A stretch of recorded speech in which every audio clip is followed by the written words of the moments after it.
हर घर की कहानियाँ टीवी। बरसात की हल्की हल्की शाम थी और नई नई दुल्हन निकिता अपनी ससुराल के बड़े से आंगन में बैठी थी। चेहरे पर मुस्कान थी, लेकिन दिल में एक छोटी सी परेशानी भी। निकिता को बचपन से ही चटपटा, मसालेदार और खुशबूदार खाना बहुत पसंद था। पूरे 4 दिन हो गए हैं मुझे यहाँ आए, लेकिन अभी तक ठीक से खाना नहीं खाया, क्योंकि यहाँ वो स्वाद नहीं मिल रहा जो मायके के खाने में था। निकिता की माँ सरोज निकिता को अपने हाथों से खाना खिला रही होती है। माँ, तुम्हारे हाथ के बनाए हुए खाने की जितनी तारीफ करो उतना कम है। तुम खाने में स्वाद के साथ साथ अपना प्यार भी तो डालती हो। खाने में मैं सिर्फ प्यार नहीं डालती हूँ अपना, बाकी का काम तो हमारे घर के मसाले ही कर देती है। हाँ, ये बात तो आपने बिल्कुल ठीक कही। तभी तो आस पड़ोस के लोग अक्सर खाना बनाने के लिए हमसे ही मसाले उधार ले जाते हैं, क्योंकि हमारे पास जो मसाले होते हैं वो किसी मार्केट में नहीं मिलते, क्योंकि हमारे मसाले में मेहनत और प्यार दोनों है। निकिता के मायके में खाना बनते ही पूरे मोहल्ले में खुशबू फैल जाती थी, क्योंकि उसकी माँ खुद खड़े मसाले पीसकर मसाला तैयार करती थी। लेकिन ससुराल में सब कुछ फीका था। बहू, आज मैंने तेरे लिए स्पेशल आलू की सब्जी बनाई है। आज तो तुझे खाना बहुत पसंद आएगा। जी मम्मी जी। देख बेटा, नए माहौल में ढलने में समय लगता है। शादी के बाद एक लड़की का घर ही नहीं बदलता, बल्कि पहनावा, खान पान सब कुछ बदल जाता है। और तू चिंता मत कर, हम सब है ना तेरे साथ। चल अब जल्दी से खाना खा ले। हाँ मम्मी जी, आप बिल्कुल ठीक कह रही हैं। शादी के बाद घर परिवार, खान पान सब कुछ बदल जाता है। पता नहीं ये सब कुछ एक लड़की के साथ ही क्यों होता है। बेटा, ये शादी ब्याह या फिर लड़की को अपना घर छोड़ना आज से नहीं बल्कि सालों पुरानी बनाई हुई रीत है, जिसे हम आज तक निभा रहे हैं। और हाँ, तुझे यहाँ किसी भी चीज की कोई चिंता करने की जरूरत नहीं है, क्योंकि हम तो तुझे इस घर की बहू नहीं बेटी बनाकर लाए हैं। बेटी। निकिता मुस्कुराती है और खाने का एक निवाला मुंह में डालती है। तभी निकिता का पति रोहन कहता है, अरे क्या हुआ? हाँ, अच्छा नहीं बना क्या?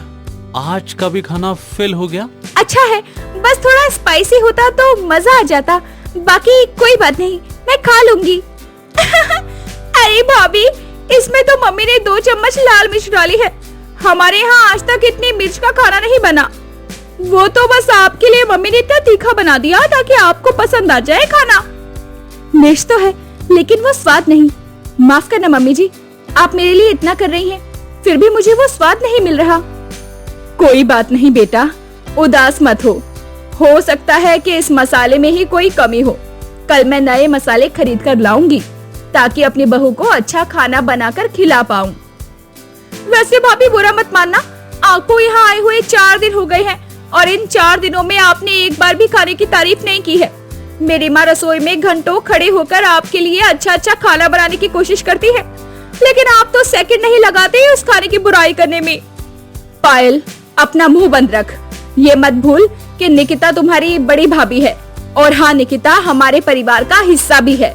अगर उसे खाना पसंद नहीं आ रहा तो वो मुझे बेझिझक बोल सकती है, और अगर मुझे खाना बनाने में और खाना खिलाने में कोई परेशानी नहीं है तो तुम्हें भी बीच में पड़ने की कोई जरूरत नहीं है। मम्मी जी, शांत हो जाइए। पायल अभी बच्ची है, इसलिए मुझे उसकी बात का बुरा नहीं लगा। अगले दिन सास अपनी बहू के लिए नए मसाले खरीदने के लिए बाजार जाती है और वहाँ से मसाला खरीद कर ले आती है और अपनी बहू के लिए टेस्टी खाना बनाती है। मुझे पूरा यकीन है कि आज तो निकिता बहू को खाना पसंद आ ही जाएगा, और अगर इस बार बहू को खाना पसंद आ जाता है तो मैं यही मसाला घर ले जाऊंगी, ताकि मेरी बहू पेट भरकर खाना खा पाए। बेचारी अभी नई है, इसलिए घर के नए माहौल में ढलने के लिए उसे समय लग रहा है।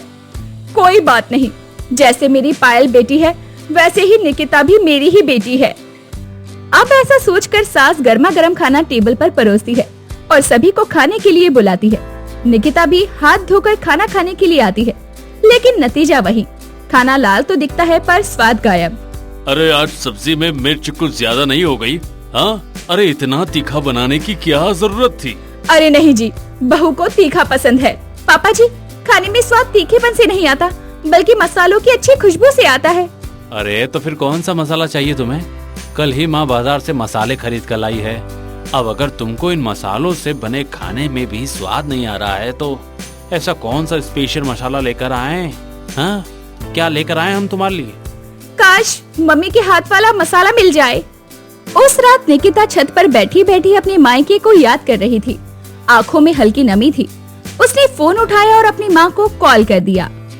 कैसी है मेरी बेटी? सब लोग तुझे ठीक से तो रखते हैं ना? कोई परेशानी तो नहीं है ना मेरी बच्ची? मम्मी, यहाँ खाना अच्छा बनता है। सब लोग भी बहुत अच्छे हैं। मेरी सासू माँ तो मुझे अपनी बेटी की तरह प्यार करती हैं। वो मेरे लिए रोज बढ़िया खाना बनाती हैं ताकि मुझे खाना पसंद आ जाए। लेकिन यहाँ के बनाए खाने में वो बात नहीं है, क्योंकि यहाँ मसाले मार्केट से खरीद कर लाते हैं। अरे पगली, तेरे बिना हमारे मसाले भी उदास होंगे। मम्मी, यहाँ कितना भी लाल मिर्च डाल दो, स्वाद ही नहीं आता। अरे बेटा, यही तो फर्क है पैकेट वाले मसाले में और खुद के बनाए हुए मसालों में। खुद के पीसे हुए मसालों में वो स्वाद है जो किसी पैकेट के मसाले में नहीं मिलता। शायद तभी यहाँ खाने में वो स्वाद नहीं है जो स्वाद मुझे वहाँ मिला करता था। माँ, आप मेरे ससुराल के लिए भी नए मसाले पीस दो ना। ठीक है, अब तेरे ससुराल में मायके की खुशबू पहुँचेगी। 2 दिन बाद एक बड़ा सा पार्सल ससुराल पहुँचा। पूरा घर खुशबू से महक उठा। डिब्बों पर लिखा था, घर के हाथों से पिसे शुद्ध मसाले। कमला जी ने उत्सुकता से मसाले खोले। जैसे ही ढक्कन खुला, धनिया, काली मिर्च, लौंग, दालचीनी और लाल मिर्च की ऐसी खुशबू फैली कि सब हैरान रह गए। वाह भाभी, सिर्फ खुशबू से ही भूख लग गई। अरे, ये तो सच में अलग लग रहे हैं। मम्मी खुद खड़े मसाले भून कर पीसती हैं। तो आज खाना इन्हीं मसालों से बनेगा? उस दिन रसोई में अलग ही माहौल था। कमला जी खाना बना रही थी और निकिता उनके साथ खड़ी थी। जैसे ही तड़का लगा, खुशबू पूरे घर में फैल गई। महेश जी अखबार छोड़कर सीधे रसोई तक आ गए। कमला, आज क्या बना रही हो? इतनी शानदार खुशबू तो शादी वाले खाने में भी नहीं आती थी। हाँ, ये सब हमारी बहू के मायके के मसालों का कमाल है। रात को पूरा परिवार खाने की टेबल पर बैठा। सबने पहला निवाला खाया और कुछ सेकंड के लिए पूरा घर शांत हो गया। फिर अचानक, अरे वाह, अब आया असली स्वाद। बहुत बढ़िया। भाभी, ये मसाले कहीं छुपा मत देना। अरे बहू, अब से घर में यही मसाले आएंगे। बहुत बढ़िया खाना बना है बेटा। सच कहूँ बहू, तो आज समझ आया कि अच्छा मसाला सिर्फ तीखा नहीं, यादगार भी होता है। मम्मी कहती है कि मसालों में सिर्फ स्वाद नहीं, घर का प्यार भी पिसा होता है। बिल्कुल सही कहा तुम्हारी मम्मी ने। इन मसालों में माँ का प्यार साफ झलक रहा है। और बेटा, तेरे चेहरे की खुशी देखकर मुझे जो खुशी मिल रही है, उसे मैं अपने शब्दों में बयान नहीं कर सकती। उस दिन के बाद उस घर की रसोई बदल गई। अब खाने में सिर्फ मिर्च नहीं, खुशबू भी थी, स्वाद भी था और अपनापन भी। निकिता के मायके के मसाले सिर्फ डब्बों में नहीं आए थे, वो अपने साथ मायके की यादें, माँ का प्यार और असली स्वाद भी लेकर आए थे।